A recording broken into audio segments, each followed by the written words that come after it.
Okay, welcome everyone. Thanks for staying around until this very last session of the day. Before we start, I've got a very important announcement to make. Beers will be served at the end of this session in the bar, but only if you stay around until the very end, of course. So, welcome to this session on the pioneers discussing the road to the next generation of development. It's a pretty hefty task we have got.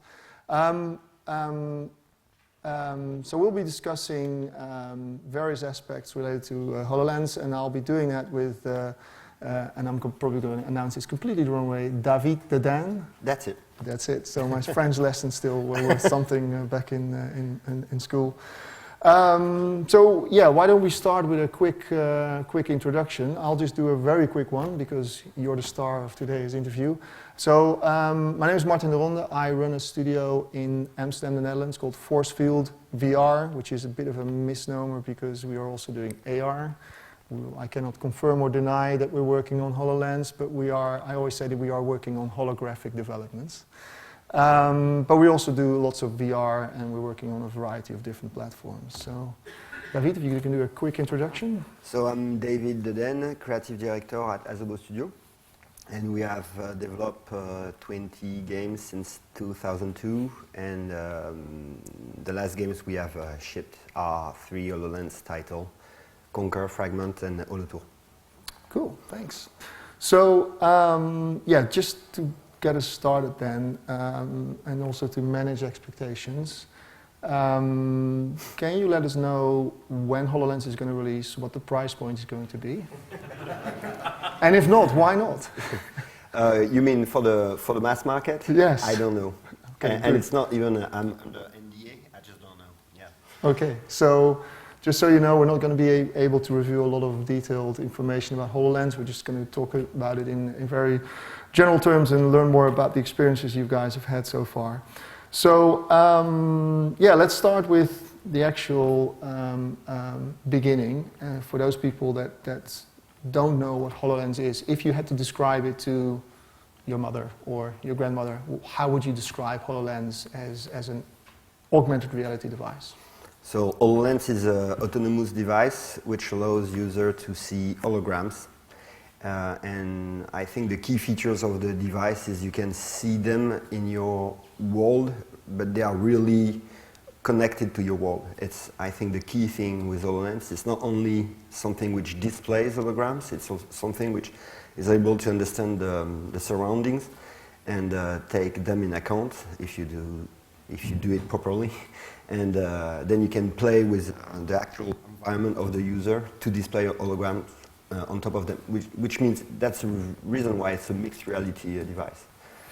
Which is a very good explanation for me. You probably would have lost my grandmother, by the way, by halfway through, but it's a great explanation. So as a device, because people, when they talk about augmented reality, they still, I mean, there's a lot of augmented reality out there on the market right now. You can grab your phone and you can just hold it up, and there's Pokemons these days appearing on the streets. There's obviously people that allow, apps that allow you to allow people to actually see how their new sofa is going to be in their house. So, in what terms do you think is HoloLens the next step in that evolution or revolution of augmented reality? So I think I will come back to the ability of the device of scanning the environment. Because thanks to this, basically HoloLens gives you a cloud of dots in the environment. And with this, you can reconstruct the environment, and with a good algorithm, you can understand what is what. For example, what is the ceiling, what is the floor, what is the table, what is a chair, a couch, or these sort of things, or a human. And thanks to this, you can make your hologram interact and or being solved properly in the environment. What I mean by properly is, for example, if this bottle was solved in the air, obviously it doesn't make sense. You will see an holograms, maybe it will be fun for 2 minutes, but at some point it will not make any sense, and it will not allow us as a developer to create a narration around this. So you need to understand quite well the world in order to solve hologram where they are meaningful. And that's, I think, the key with HoloLens is, and the main difference with traditional AR. Tango or traditional holographic experience. Okay. So I think the best way to obviously showcase what HoloLens is and does, I mean, I'm sure most of you have seen the HoloLens announced way back in February of last year. But in order to see what you guys have done with HoloLens, I think it would be good to actually show a little clip of fragments and get a better sense of the work you've been pioneering. So if we can run that video, and I'll probably need to step aside a little bit. So I'm in my living room. I took the HoloLens home for the weekend. I'm sitting there and I look over to my right and I see the director, Kirkland. And she's sitting there on the couch, you know, telling me to solve the mystery. And I'm just like, okay, this is awesome. And I can't even begin to imagine what we could do with storytelling and with games with that new power of having people in your space, in your home. Fragments is this high-tech crime drama, one of the initial applications that we're releasing with the development edition of HoloLens, where you become the main character and solve mysteries that are actually brought to life by your world. Investigating the death of Jacob Baker. One of the key things on HoloLens is the world awareness. As we scan the room, we exactly know where the walls are, where the ground is, where the tables are. Whenever we know all the information about your room, it starts looking for different points where a character could put his hand and lean against. When you're playing Fragments now, we're able to put things like, you know, a thumbprint on a matchbook that we hide behind your coffee table, so you actually have to physically get up, you find that pivotal clue and solve the mystery. One of the awesome things about HoloLens is, at its core, it's a Windows 10 computer. It lets you make a Windows 10 application and lets you develop these awesome applications that are ranging everything from as small as Calculator to as big as Halo 5.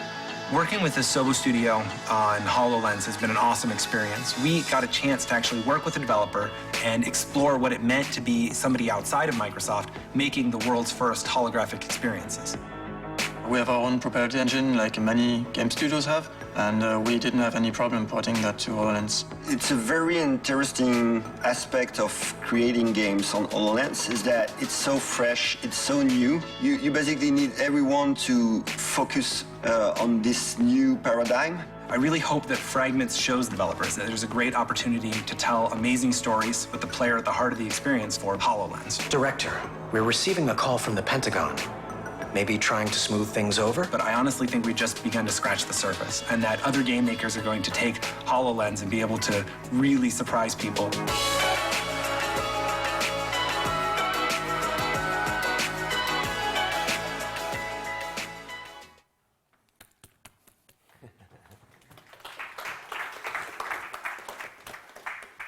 Yeah, it's fascinating to see, and we're going to touch upon a variety of different things that were being discussed, obviously, in the video. But first off, obviously, and the thing that always makes me a little bit jealous is how did you get this gig? You know, how did you get to work as one of the very first people on such exciting technology? I mean, you've been involved in the past, obviously, with new hardware, with Kinect. Was there some kind of relationship there?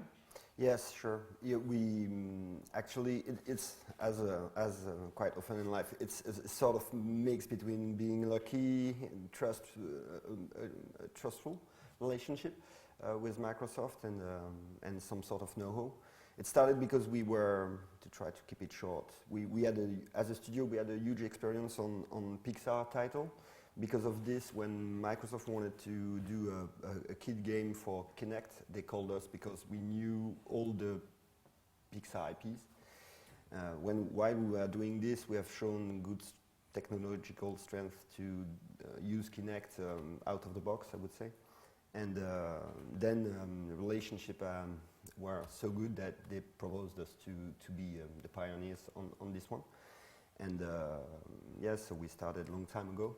And we have seen the very early prototypes, and we had to work with them to develop the product until it was ready. Okay, that must have been a pretty interesting development process, because we all know what it's like as a developer to work with unfinished SDKs and unfinished hardware. How have you found that to? Yeah, we had to find lots of sideways to move forward, because you need, in this case, you need to take into account what will happen on a technological standpoint, and or fake it in order to demonstrate the vision, or mimic it, I would say, or use other device to show it's technically feasible to do some stuff like surface recognition, etc. For example, at the beginning, we didn't add any SDK or tools to analyze the world. We had the raw data, so we had to start very ground level to build the tech in order to understand the world. These sort of things. So, and step by step, this system has been updated by Microsoft in the OS. So we had to replace inside of our pipeline what they did with, and replace what we did by what they did, and so on. So yeah, it was doing a launch title was a big deal, but doing a launch title on such new sort of tech was really a roller coaster. Yeah, I can imagine. So when you were first presented with the opportunity, in general, were you given creative freedom, or was there some kind of briefing of the types? Because you did 2 games, obviously. Was there some kind of briefing on this is what we would like you to do? What was the balance? It was a super cool moment. Because everyone was allowed to propose any sort of concept, but we have tried to really filter down to because at the beginning it was thousands of ideas, and we have tried to filter down those ideas thanks to different criteria, which were editorial criteria, what type of title Microsoft wanted for the launch, but also what was the sort of game which would expose the most the unique features. The differentiators, and all sorts of filters. And at the end, we've done some prototypes, like let's say 10. And among them we have picked up the best ideas. Sometimes, for example, Conquer, which was not Conquer at the beginning, was is almost today what it was at the very beginning. And some of the fragments is a sort of mix between different prototypes we've made. Yeah. So did you create ideas that you thought were possible and they ultimately turned out to be impossible, and vice versa? Yes, obviously, but each time we find ways to keep the promise but doing other ways doing something different. Also, there is production. I mean, lot of different experiments could have been made, but we had to focus on some aspect because it was already lots of work. So sometimes it was not possible just for production reason.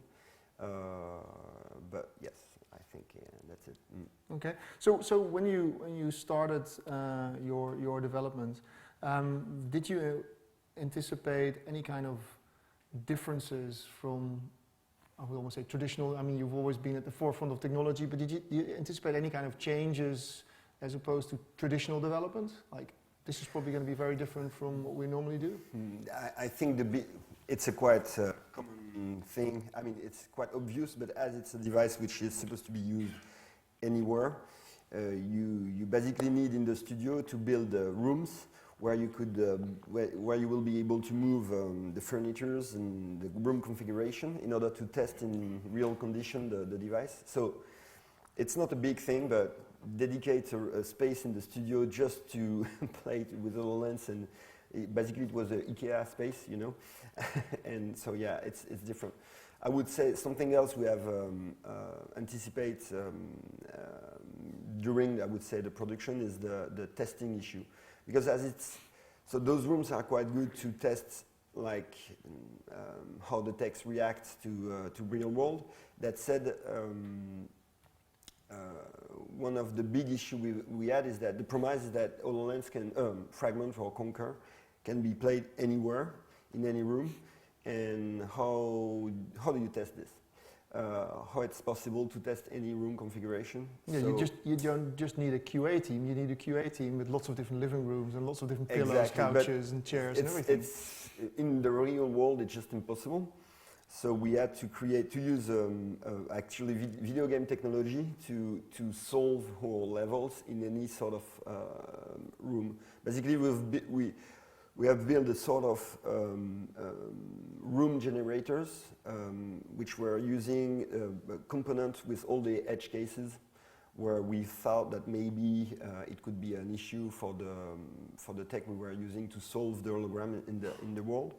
And we have generated tons of those rooms and test all the levels of all the games we've made into each of those cases, and to see how the solving of the holograms were reacting. I hope solving is correct. You understand what I mean?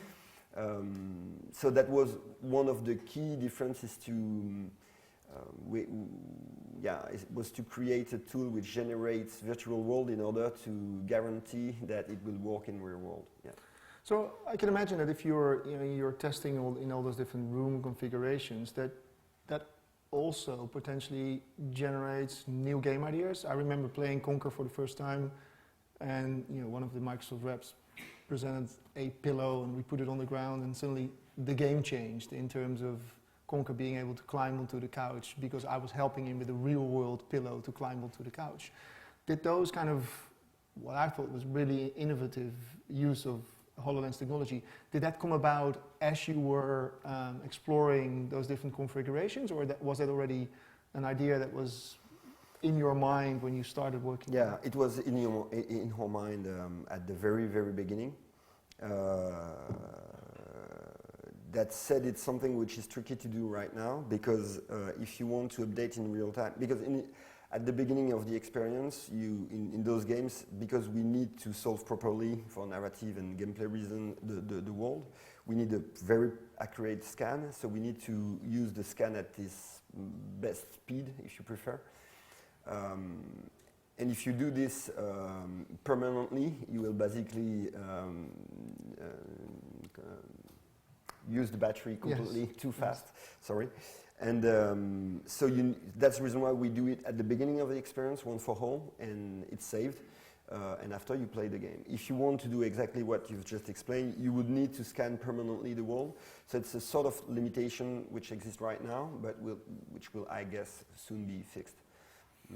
So how the development of Fragments and Conquer, how isolated was that development? Was there any kind of connection with any of the other HoloLens showcase, demo, content teams, or were you just in your own little bunker in France creating stuff without knowing what the outside world was it's basically exactly it. It was a super secret, obviously, device, so we were really alone. And obviously lots of communication with Microsoft, but you cannot do reverse technology for real. You cannot ask to anyone what they think about something. You're really alone, just sharing ideas inside of the team and with the Microsoft team. And it's pretty weird, because most of the time, even if the project we are working on are secret, you can at least look for technical tricks or look at how things have been made. In this case, you really need to start from scratch. And it's what I try to explain in the video, is this paradigm is true for every single type of developer, for the programmer, for the artist, even for the narrative. Maybe it's what, I can explain this a little bit. It's compared to a virtual world where you can decide where the user will be and who he will be, basically. I will be a knight and I will fight against dragon. In this case, you cannot make the user pretend he is someone else, because you play as yourself. But that's the best idea of the device, is that you actually transform your world into something different. But on a narrative standpoint, you really need to lead the player to his starting point, himself, to something different. So the way you construct, you build your story, and you hook the user into the story is really completely different from, because this specific aspect is never happened. A book cannot do this, a movie cannot do this, a video game cannot do this. In this case, it's the first time in a media story that you can really make the user being the hero as himself. So in that respect, because there's obviously people in the audience here that are involved in VR as well, and perhaps there's also some people that are secretly or not secretly working on HoloLens stuff.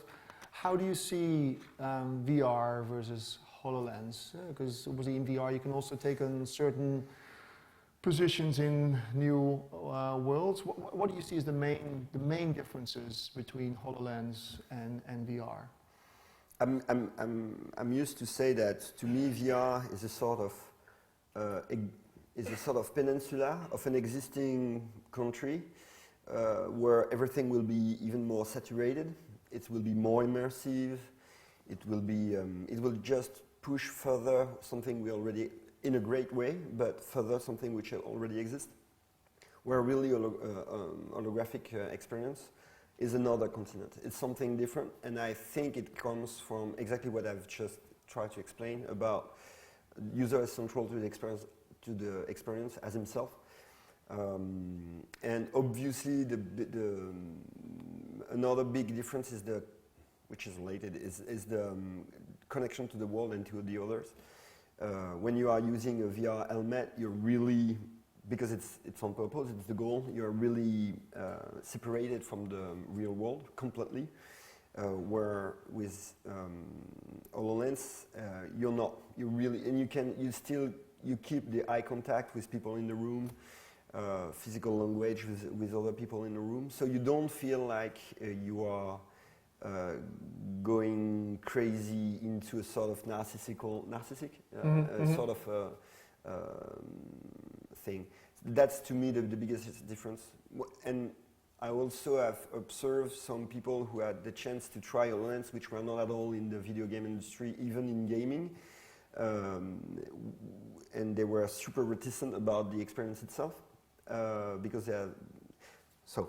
And when they have tried to play with Conquer, you know, it was people from the business and not at all in video games. They had just huge smile, just because they were comfortable, because it was video game, but it was in their world and with others, and not on the TV with the pad, or even in VR. And surprisingly, to me, actually, holograms brings the gameplay closer to casual people. Yeah, it's more accessible. I mean, non-gamer people. Much more accessible in that way. Yeah. Yes. So let's talk a little bit more about HoloLens moving forward, without obviously breaching any NDAs. What do you see as the next evolutionary steps in, and not necessarily HoloLens itself, but in holographic development? Outside, I would say. Right now, it's possible. You can go outside with a HoloLens, but it's not perfect yet, I would say.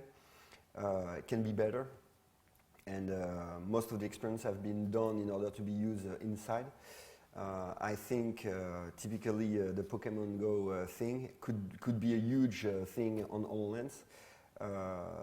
And there is lots of barrier there. There is not only the device ability, but also the social relationship to wearing a device like this in the street, obviously. But I think it's something which will happen step by step. So it's maybe a far future, but this will happen. And next step, obviously, will continue to be a miniaturization of the device, I guess. And also everything which is all around the quality of the display and FOV and this sort of thing. One of the things that struck me most about HoloLens when I first tried it on was the completeness. I mean, you've experienced much more incomplete versions, obviously, before that, but the completeness of it as a consumer device, it almost feels as if they could ship it tomorrow, and they obviously are shipping it to developers, but as a mass market consumer device, it's still obviously fairly big, it's relatively heavy, but at the same time, it feels like it's a finished consumer product that you could put in shops. So have you, when you were working with the, let's say, older prototypes, were you in any way worried that you were developing for something that would be only worn by Frankenstein-like we consumers? have amazing photos of this. Yes. Okay. But yeah, you're right. It has been actually not an issue, but something we had to manage in the team was to make people believe. Because at the beginning it was basically, we had a sort of cart with a computer with wires connected to a huge device, which were actually not even as good as the final one. And the fact that HoloLens now is super light and wireless makes your experience breadth much more. And when it's not yet, it's pretty hard for people not completely on board yet to see the beauty of it. So yes, it was. It has been during the development something which was we had to really envision what it will be because it was hard, and it was it was really hard. But you're right, it's something which is surprising. It makes me think about your previous question about VR versus ER. Generally, people believe that VR is more ready than augmented reality, and actually, when you see someone basically unboxing the thing, HoloLens is much faster and much easier. You open the box, you put it, you switch it on, and it works. Yes. Where Vive is, you need to screw things on the walls, and so it's closer to market than people believe. Okay, let's move Except away. the price point. Yeah.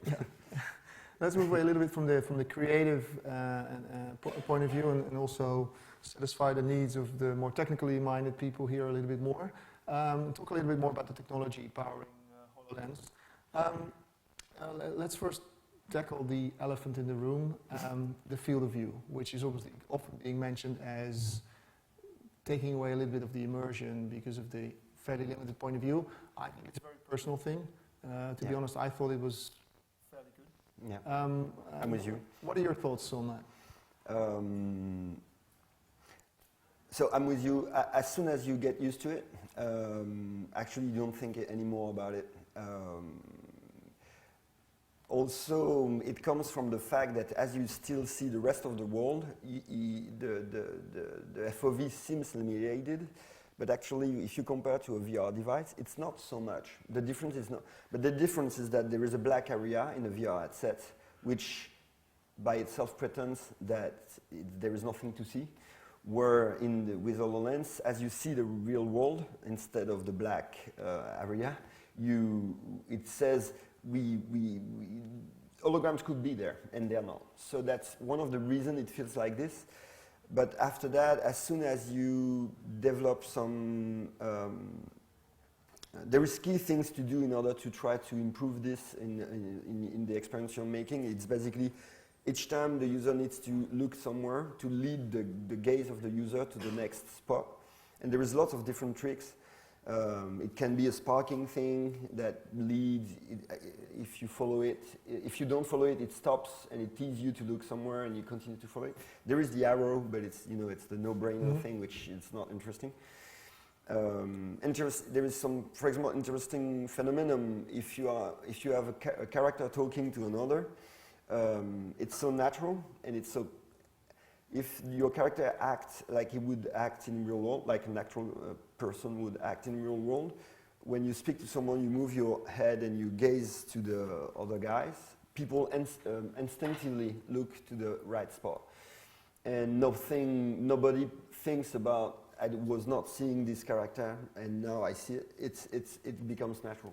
Did you adapt any of your experiences? Because obviously the further you move away from the holograms, the more it feels like the field of vision actually increases, which is really weird, and the more you zoom in, it feels like it's actually becoming smaller, which it's not, so it's a psychological element.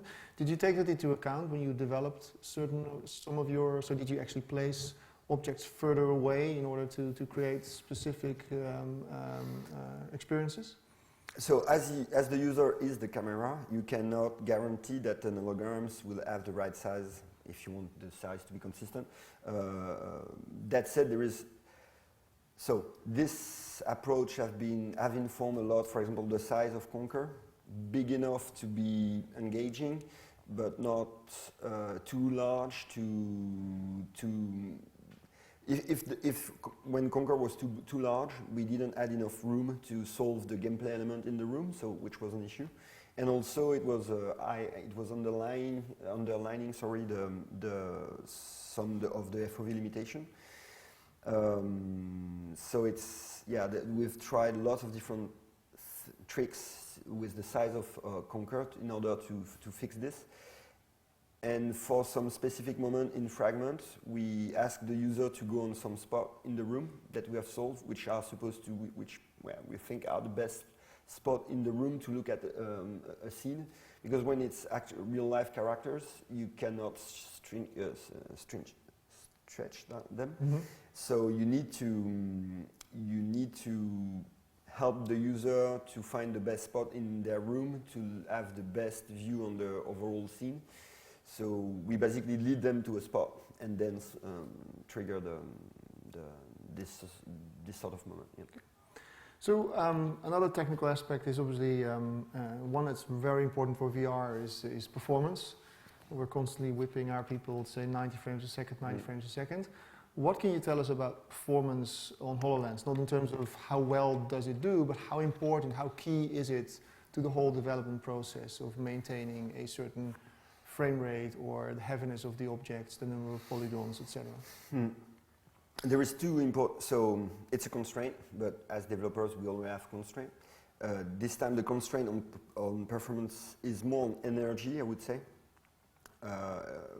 And it informs two aspects. I mean, there is the FPS about the world lock, and there is the energy about the battery. So, something quite interesting to observe is that as soon as the hologram starts to drift, because if you move your head, if it's not a good holographic device, there is some movement, and it breaks. Your brain instantly understands that it's not there.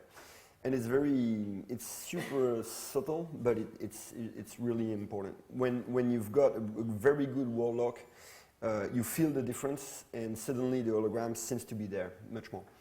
And this is directly related to the FPS. So you need to have a very high FPS in order to avoid those drifting things. And on the other end, if you have a very high FPS, but if you burn too much energy, you will basically empty the battery too fast, which is another issue. So you have to be careful in the scene in order to, for example, not display too many things in a row, and to have backups. Like everything is. When you solve a level, whatever the game, you need to be you need to be able to dynamically inform the solving for the gameplay, but also for the performance. So, for example, if the room is too large and if there is a risk that you display too many things, you need to be able to remove some, and you need to be able to do this dynamically in order to try to be always at the maximum, but never go over the limit. Now, we've obviously been in this industry far too long, and we know that all these battery issues and field of view issues can and will be resolved over time, because mobile phones have longer battery durations, etc., etc. So let's just assume we fast forward X number of years, and we have a HoloLens that has 8 hours or 10 hours of battery life, and it actually has a complete field of view, so there's no letterbox effect anymore. What do you think will happen? Do you think people will actually start to fill the entire environment with holograms, or because that's the tempting thing to do, right? You have higher processor power, you have longer battery duration, and then you have a full field of view. So let's fill it with holograms, and then it almost becomes this mixed reality device where there's, it's almost like a virtual reality mixed between HoloLens and virtual reality. What are your thoughts on that? On how that's going to? So the good news would be then that you can switch, and I think what will happen also is that probably augmented reality device will merge with virtual reality device, because if you've got no energy issue and a large field of view, you will have basically the best VR helmet too. So that's one point. I would say that it really depends on the concept, because if it's all about, for example, let's pretend this room would be suddenly corrupted by, I don't know, some sort of alien mushrooms. You need to be able to display mushrooms everywhere, and it will make sense because it's part of the fantasy. But if you are looking for something special, like someone is hidden, a virtual character is hidden in this room, you will play on the fact that there is only one little thing somewhere in the room. So I think it's really related to the type of fantasy you want to sell, and because every time we have tried to completely fulfill the environment with holograms, it's not, depending of the case, you don't necessarily obtain a better experience. So it's not, it's a bit of a phantasm. Well, I think, one of the reasons I'm also asking is I took the NASA demo, and just for the sake of explaining that, that's basically you walking on the surface of Mars, and I'm sure most of you have seen the NASA demo in a video that was released by Microsoft when they announced the HoloLens itself, and I don't know what they did there, but they actually filled the entire room with a Mars landscape, and it just feels amazing. But at the same time, it also feels like something that could be done in VR as well. And obviously they did all kinds of really cool tricks. I think the most amazing thing for me from that NASA demo was that you actually, and I don't know if you're like me, I'm a big gadget freak, and one of the first magical moments with the dual monitor setup for me years and years ago was moving my mouse pointer from one monitor to the next and back again. I thought it was absolutely amazing. And there I was in Redmond taking the NASA demo, and somebody showed me moving a mouse pointer on the screen and moving it away from the screen, and it basically appeared on the Mars landscape.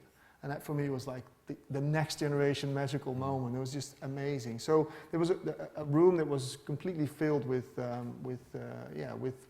holographic imagery, and it felt good, but it also felt like two worlds are going to collide, VR and AR at the same time.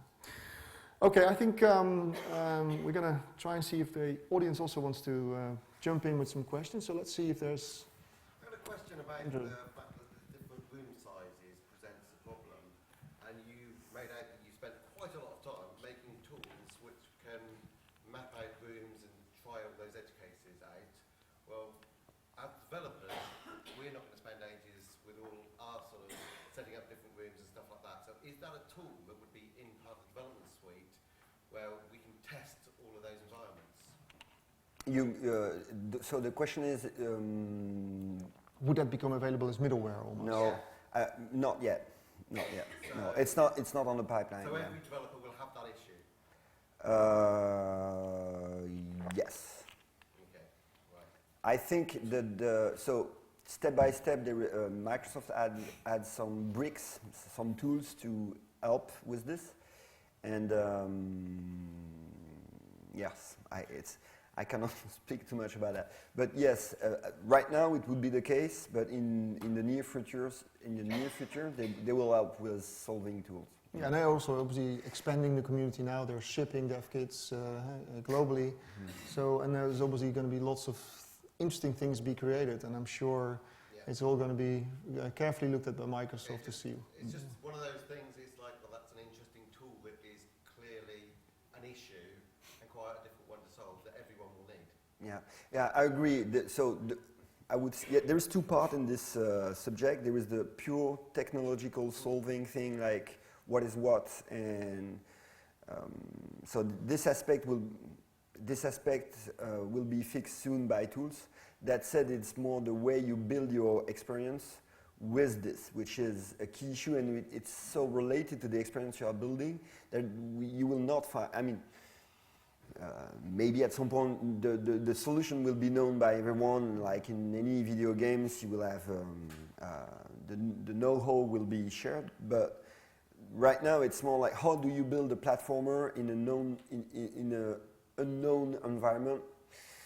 Even if you would be able to do it in real life, like putting your platforms, your bumpers in this room, how do you build your game in order to make this interesting, even if you have the solving things like supernatural, you see what I mean? And it's so related to the experience itself that, yeah, in this case, it's really up to the developer to find. And there's just to put it in perspective, I mean, David has obviously worked on two very cool experiences that make full use of room skill almost. And then there's lots of experiences on HoloLens that are actually perfect in any kind of environment. Like the Galaxy's demo that comes with the device is just, you can load it up almost in your bathroom and it still works. So these guys were facing a very specific challenge of how do we create an experience that makes full use of different constellations. They almost tackled the problem face on. And it was one of the differentiators that said you are not forced to use this aspect of the tech to make great experience too. Yeah. Other questions? There's a hand over there. Thank you. I was just wondering how sound works on the HoloLens, particularly for when you've got 3D and talking avatars around the room. Again, if there's headphones on it, and how that deals with 3D and spatial sound. Actually, it's quite. It's an area where I think it's the closest to the classic video game thing, because it's just spatial sound. So it needs to be optimized. You cannot use necessarily some well-known tools to do this, because it would burn too much energy sometimes. But it's just a spatialization system. But I would say, to bounce on your question, I would say that what is interesting is that the sound is augmented reality too. If you put a net set on your ears, you are separated from the real world. What is interesting with an holographic experience, it works exactly like the glasses themselves for the visual. It adds the sounds to the real world sound.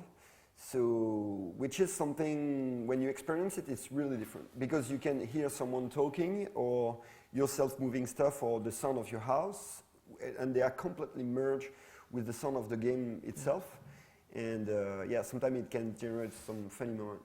But technically, I would say, the way the sound is spatialized in the environment, it works the exact same way it would work in any game with this sort of feature. Yeah.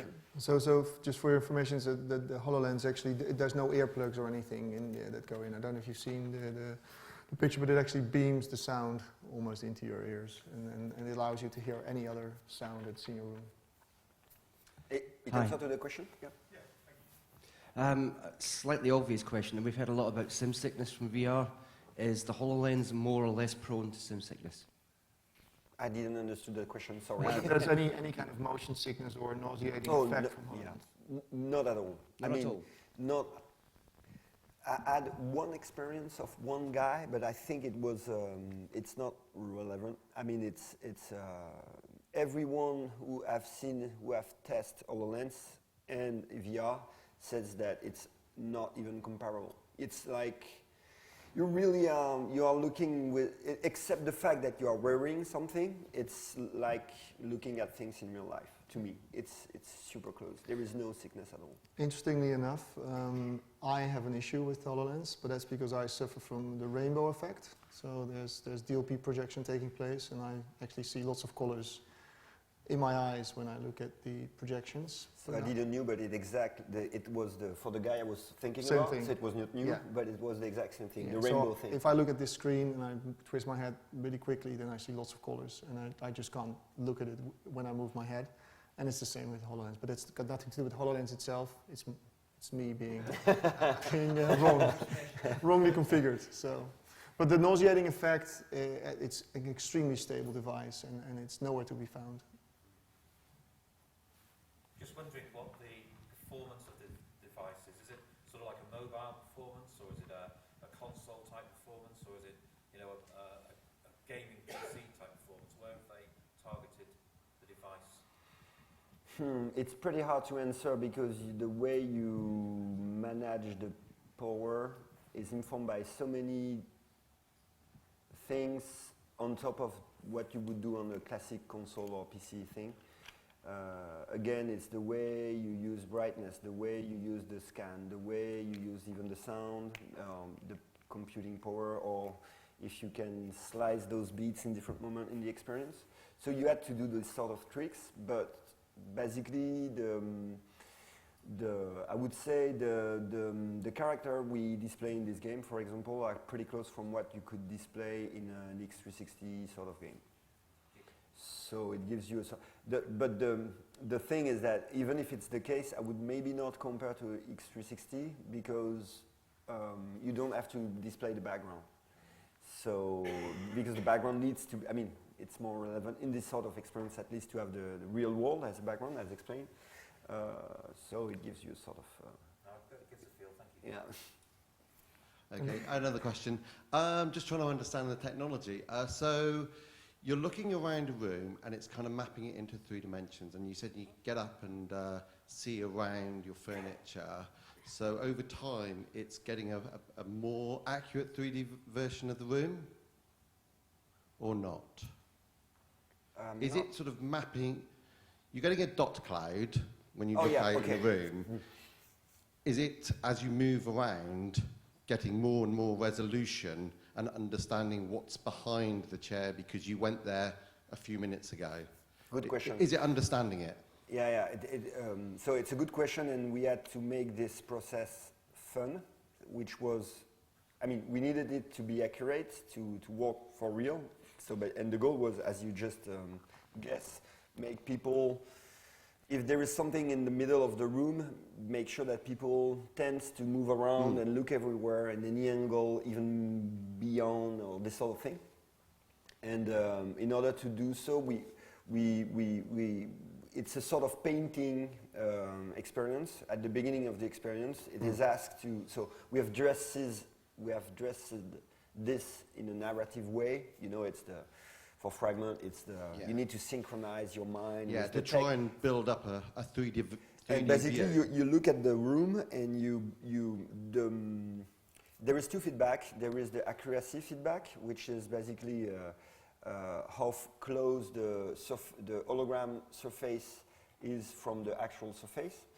And you can see it when you look at it, and the closer it gets, and the longer you look at the surface, the more the color will tend to blue, for example, instead of red, in order to inform the user that he had looked enough to the spot in order to be sure that the surface is right there. And it's pretty fast, by the way. It's not like I need to look this thing 10 hours. It goes pretty fast, but at least it gives a sense of painting your room. Basically, it's not painting, it's sculpting your room.